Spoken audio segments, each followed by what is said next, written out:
Shalom Bapak Ibu Saudara, pendengar setia renungan harian Resort GKI Pulang Pisau. Pada hari ini Senin 20 Mei 2024, saya Vikaris Daniel akan bersama mengajak kita merenungkan bagian dari firman Tuhan. Sebagaimana nas firman Tuhan hari ini terdapat dalam kitab Yoel pasal 2 ayat 18 sampai 29 dengan perikop janji Tuhan kepada bangsa yang bertobat. Saudara yang dikasih dan diberkati Tuhan, kita tahu bahwasanya bangsa Israel adalah bangsa pilihan Tuhan. Kita bisa mengatakannya sebagai bangsa atau milik kesayangan daripada Tuhan. Namun di balik identitas mereka yang dikenal sebagai umat pilihan tersebut, kita bisa melihat di sini bahwa bangsa Israel justru sering melakukan yang namanya pelanggaran di hadapan Tuhan. Mereka tidak setia, mereka tidak taat kepada Tuhan.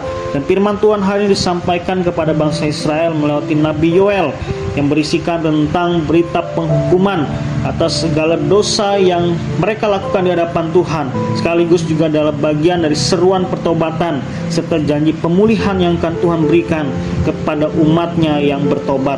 Nah, sejenak kita perhatikan ya, Tuhan ini sangat memberkati bangsa Israel dengan yang namanya kelimpahan pada hasil pertanian mereka.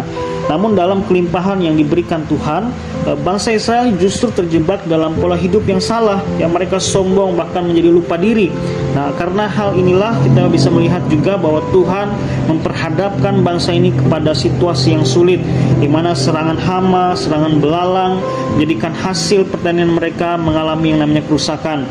Rintihan dan ancaman terjadi, kelaparan pun tidak terelakkan.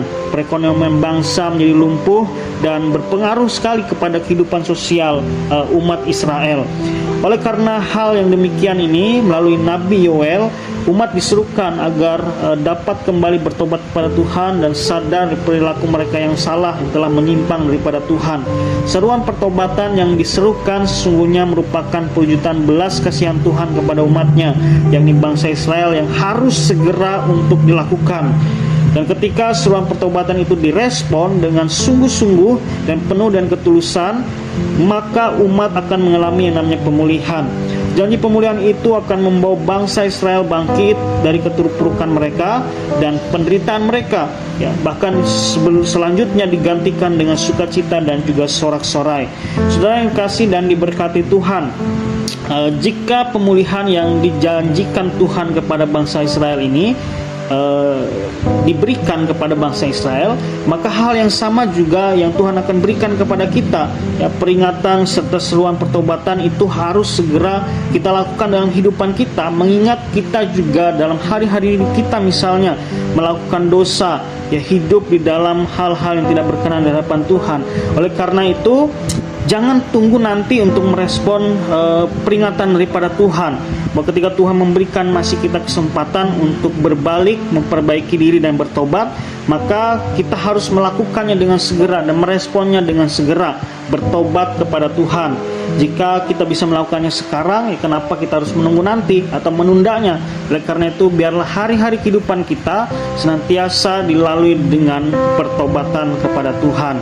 Tuhan Yesus memberkati kita melalui firman-Nya. Amin. Mari kita berdoa mendukung jemaat Tuhan yang ada di GKI Gohong. Kami bersyukur ya Tuhan untuk firman yang boleh kami dengar dalam kesempatan saat ini.